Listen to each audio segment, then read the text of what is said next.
So let's talk about the buttons on the Instant Pot. The model you're looking at right here is the Instant Pot Duo 7-in-1. And this is the 6-quart size. They're all pretty much the same. They definitely operate the same. They use pressure to cook, but the buttons are displayed a little bit differently on the different models. So let's look at this one to start with. The first thing you're going to want to notice is your preset buttons. And your preset buttons are all of these: the soup, meat, stew, bean, chili, poultry. And then on this side you have your rice, multigrain, and porridge.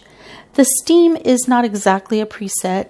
What that is just a different amount of heat that's going to come through the pot. That one's a little bit harder to explain, so I'm going to hold off on that one until later. But the other buttons that you're going to want to notice are the slow cook, the saute, pressure, manual, adjust, timer, yogurt, and keep warm. Now, if you have one of the newer models, you're going to have a button right here that says pressure cook. And then you're also going to have a cancel button. And the pressure cook button is exactly the same as the manual button. And all that is it defaults to high pressure. And when you press the button, you're going to be able to input the time. You're going to be able to adjust between high and low pressure. And then as far as the presets go, which incidentally, I don't use the presets anyway. The presets are just a set pressure and they're a set time. So let's go ahead and plug in the Instant Pot. I haven't done that yet for you. I wanted you to see what happens when you do plug it in.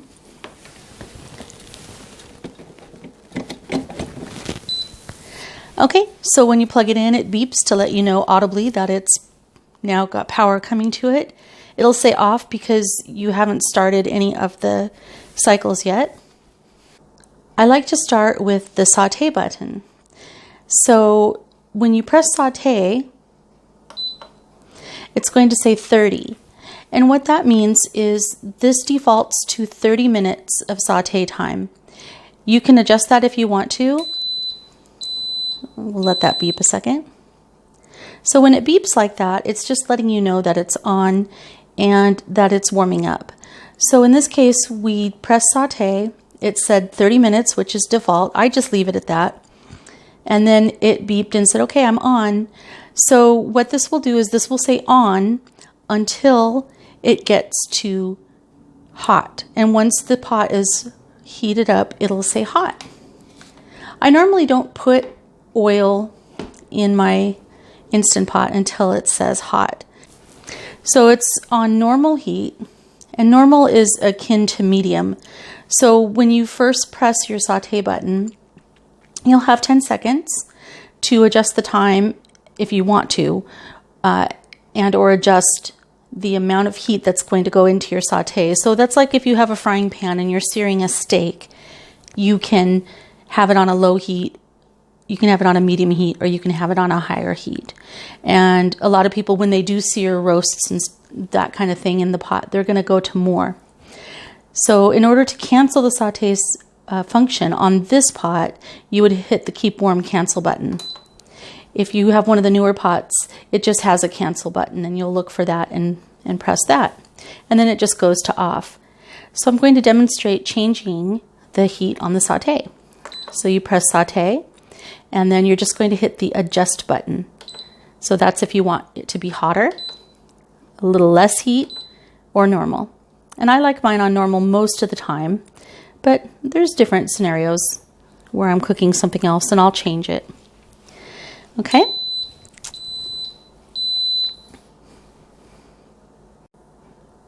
I like to use the saute setting when I'm cooking ground beef or turkey, or if I'm browning a roast, as I mentioned.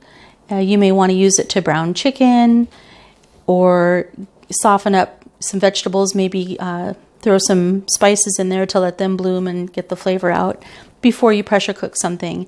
It's really handy because then you don't have to do it in a separate skillet on the stove.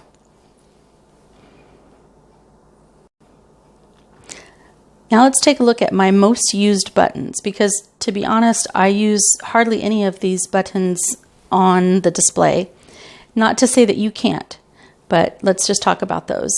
I don't use any of these, but I do use the rice button, and it's just convenient.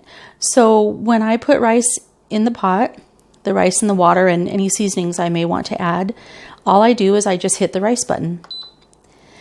This setting can't be changed. It defaults to 12 minutes, and if you'll notice, it cooks at low pressure. There aren't too many recipes that really do cook at low pressure, but this one does.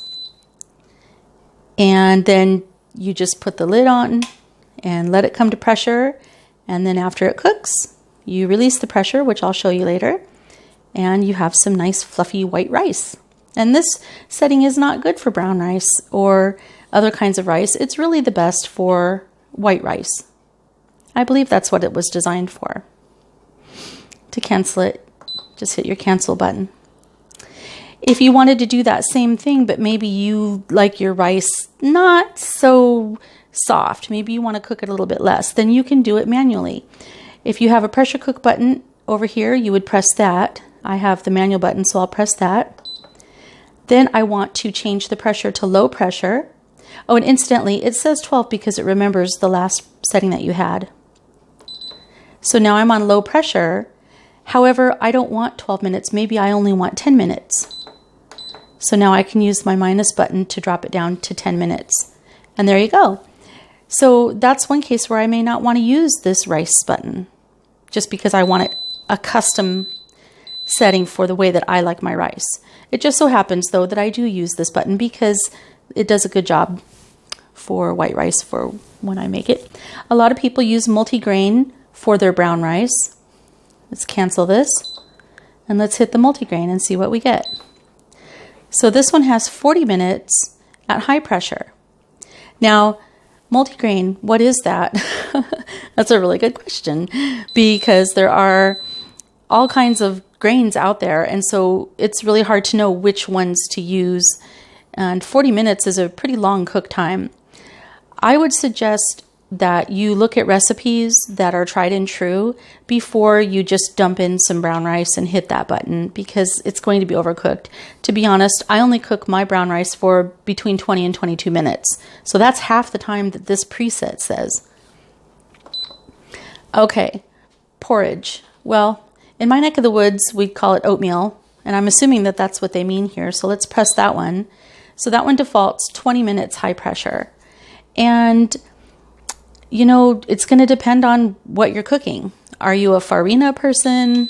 Are you an oatmeal person? Do you like steel cut oats? Again, because there's so many different scenarios, you might not want to use this button. But again, look at some of the recipes and, you know, see what they're using, and then you can adjust it to your liking. So I'm going to skip over the steam right now just because I really don't use it. From what I understand, it doesn't have any kind of a variance. It just is on the whole time. Whereas when you use one of these, like the manual high pressure, it builds up and then it drops down once it gets to pressure. I can think of one time I used the steam, and that was just an experiment. Okay, over here you're going to notice there's a yogurt button. If you have the Luxe model, the Luxe does not have a yogurt button. So when you press the yogurt button, this is hours. So this has 9 hours, which is the time that I last used when I made yogurt. But you can go in half-hour increments. And the longer that you incubate your yogurt, it'll be more tart. So that's probably some really tart stuff right there.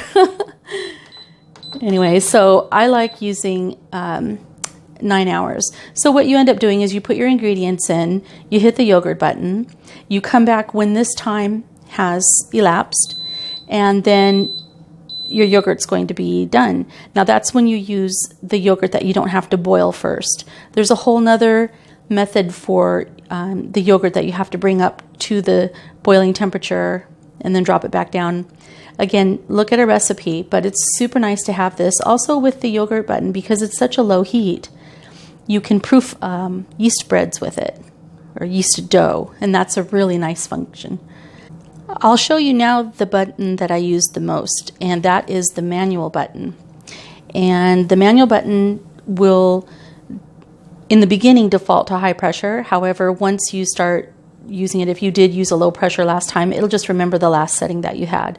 So you just press manual, or if you have a newer model, it might say pressure cook right here. Exact same thing. So you press manual, and it looks like the last thing I did was 10 minutes on high pressure. If I want to change the pressure, I hit the pressure button, and see, it goes to low pressure. But I usually cook on high pressure. I think I have one recipe that you use low pressure, besides the rice, which, as I said, is a preset. And you have 10 seconds to do this. So after you hit manual, then you can, adjust and get it to the time you want. If you need to go way up, this goes up to 4 hours. You can just press and hold, and then the time will just speed up and go by. And these are obviously in minutes. And I'll just show you, once it gets up higher, it still stays in minutes. But why would you cook something so long? Well, one of my recipes is bone broth, and bone broth, you want to extract all of the good stuff out of the bones, to make your broth. And that one I usually do anywhere from 2 to 4 hours. And so that's definitely a wonderful thing to have this be able to go that long. Okay? So now I'm going to go ahead and I'm going to hit the cancel button and turn that off. So let's take a look at this button right here. This is the keep warm cancel button. Again, if yours has a pressure cook button here, I believe that your keep warm is going to be up here somewhere, and it will stay lit throughout the process unless you decide to turn off that function. So what this function is, the keep warm, is after your food is done pressure cooking, and then the unit will beep, and then it will go into what we call a natural release and a keep warm phase until you cancel it. Okay? So what that means is, let's say that I have some soup that I'm cooking, and I went to pick up the kids from soccer or whatever, and my soup finished cooking while I was gone, and it's in natural release, so it stays there, and what it's doing is the steam is dissipating as it sits there without me doing anything. And then what it will do is, once the temperature reaches 140 degrees or lower, the keep warm function will kick in basically and keep it warm. There may be an occasion where you don't want that function and you just want your food to cook, and either you're going to do a natural release of any amount of time you choose, or you're going to quick release it. So then what you're going to do is turn off the keep warm function. Now, you can turn it off just by hitting the button after it's done cooking because you're there to do it. But if you're not there to do it and you don't want it to come on, I'll show you how to do that. So we'll hit manual. Say we do want the 10 minutes, we want high pressure. But if you don't want the keep warm, see how it's lit up? Just hit manual once more and see, it goes off. So now when the food's done cooking, the keep warm function just won't come on. Hit it again and it'll come back on. You might have noticed that there's also a slow cooker button, or slow cook. So really quick, the difference between a slow cooker and a crock pot, besides crock pot, being a brand name, a slow cooker is generally a metal container with an element on the bottom, so it heats from the bottom only. And that's the biggest difference between a crock pot and a slow cooker. So the crock pot has like the big heavy clay crock, and it heats all around it. So it's going to heat from all the different sides. So knowing that difference, this is definitely a slow cooker because it has the metal stainless pot and the element is on the bottom and it heats from the bottom. Okay, so I'm going to press the slow cook button, and then this one's set to 3 hours and 30 minutes. It's also set to more. So you can adjust just like you can with saute, less, normal, and more. Less is more like a keep warm. Normal is almost low. More is almost high. And the reason why I say almost is because the Instant Pot is not really renowned for its slow cook abilities, but I know people who use it. So it's one of those things that you're going to want to play with. I wouldn't play with it and experiment with an important meal, but maybe if you're around the house on a weekend or something, You can throw in some chicken breasts and some ingredients, but I would recommend starting with the more setting because it's not going to be as hot as high on a traditional crock pot style slow cooker, okay? But it's there, and again, you can adjust the time for however long you want, and it could be something that you find very handy. Let's take a look at the timer button. So this is actually a delayed start. Make sure you don't get this confused with the time input, which is what you're supposed to use the plus and the minus buttons for. So this is a delayed timer, and what you have to do first of all is choose your cooking mode. So again, I usually cook with manual, or if you have the pressure cook over here, you'll press that. So I'll press the manual, and then I'll input my time. Say I want 12 minutes, and choose your pressure, low or high, and then within 10 seconds you need to press timer. And then you see how the minutes are flashing. So you'll use your plus or minus button, and it'll go in 10-minute increments. So this is going to start now 6.5 hours, or 6 hours 40 minutes from now. If you hit it again, hit timer again, then your hours are going to change. So maybe I don't want it to be 6 hours from now, but maybe I would like it to start 2 hours from now. I have to go get the kids, pick them up from soccer, and if we have some other things to do. If this starts in about 2 hours, great. And then it'll have its 12-minute cook time, and then when it's all done, it will be there waiting for us. Okay? So that's how you do the timer. And then to cancel it, if you accidentally put in the wrong time or something, just hit off, and then you can do it again. Say you accidentally hit 12 minutes, but you really meant to go, say 15 minutes, okay? And then you hit your timer, and then you have the hours. So let's go down. Maybe you only want it to start an hour later, okay? And if you need it like an hour and 10 minutes or whatever, again, 10-minute increments, okay? And then just let it sit there, and it'll automatically go to on, and then it will start cooking in an hour. And this is great too, because if you have something that you want to cook overnight, maybe in the morning you're not going to have time to get it ready. The only thing is I don't recommend putting anything that's really perishable in there if it's going to be a long time. Meat and things like that sitting out is not a good idea. So use your best judgment, or look at, recommended guides for foods that can be started later, okay? Got to be safe.